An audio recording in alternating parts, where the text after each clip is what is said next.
বাংলাদেশের তারকা পেসার মুস্তাফিজুর রহমান আবারও প্রমাণ করলেন কেন তিনি বিশ্ব টি-20 ক্রিকেটে অন্যতম কার্যকর বোলার। পাকিস্তান সুপার লিগ পিএসএলে দুর্দান্ত পারফরম্যান্সের মাধ্যমে এখন তিনি স্বীকৃত টি-20 ক্রিকেটে বাঁহাতি পেসারদের মধ্যে সর্বোচ্চ উইকেট শিকারী।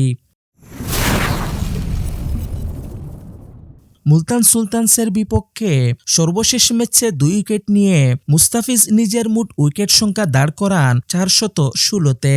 এই মাইলফলক স্পর্শ করার মধ্য দিয়ে তিনি পেছনে ফেলেছেন তার শৈশবের আদর্শ পাকিস্তানের অভিজ্ঞ পেসার মোহাম্মদ আমিরকে। আমির যেখানে 356 ম্যাচ খেলে 414টি উইকেট নিয়েছেন, সেখানে মুস্তাফিজ মাত্র 325 ম্যাচেই সেই সংখ্যা ছাড়িয়ে গেছেন, যা তার ধারাবাহিকতা ও কার্যকারিতায় প্রমাণ। তবে এই রেকর্ড গড়ার পথটাও ছিল দারুণ প্রতিদ্বন্দ্বিতাপূর্ণ। পিএসএল শুরুর আগে এই তালিকার 3য় স্থানে ছিলেন মুস্তাফিজুর রহমান। তবে টুর্নামেন্টে নিজের দ্বিতীয় ম্যাচেই করাচি কিংসের বিপক্ষে 1 উইকেট নিয়ে তিনি ছাড়িয়ে যান আরেক পাকিস্তানি পেসার ওহাব রিয়াজকে, যার উইকেট সংখ্যা 413টি।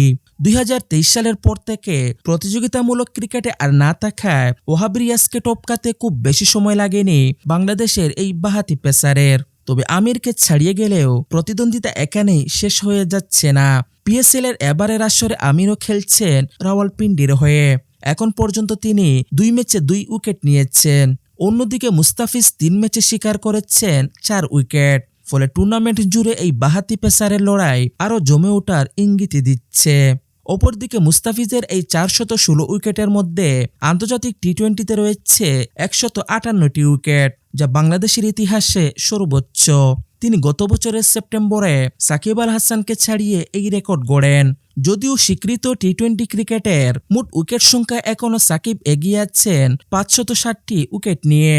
তবে বয়স ও সাম্প্রতিক খেলার সুযোগ বিবেচনায় ভবিষ্যতে এই রেকর্ডও মুস্তাফিজের দখলে যাওয়ার সম্ভাবনা উড়িয়ে দেওয়া যাচ্ছে না। সব মিলিয়ে স্বীকৃত টি-20 ক্রিকেটে উইকেট নেওয়ার তালিকায় বর্তমানে 7ম স্থানে আছেন মুস্তাফিজুর রহমান। আর এই তালিকার শীর্ষে রয়েছেন আফগানিস্তানের লেগ স্পিনার রশিদ খান, যার ঝুলিতে রয়েছে 703টি উইকেট। তবে বাংলাদেশ ক্রিকেটের জন্য এটি নিঃসন্দেহে একটি গর্বের মুহূর্ত। মুস্তাফিজের ধারাবাহিক পারফরম্যান্স কেবল ব্যক্তিগত অর্জনই নয়, আন্তর্জাতিক অঙ্গনে বাংলাদেশের অবস্থানকে আরও শক্তিশালী করে তুলছে। এখন দেখার বিষয় এই দুর্দান্ত ফর্ম ধরে রেখে তিনি আর কত দূর এগিয়ে যেতে পারেন এবং নতুন নতুন রেকর্ড নিজের নামে লিখাতে পারেন।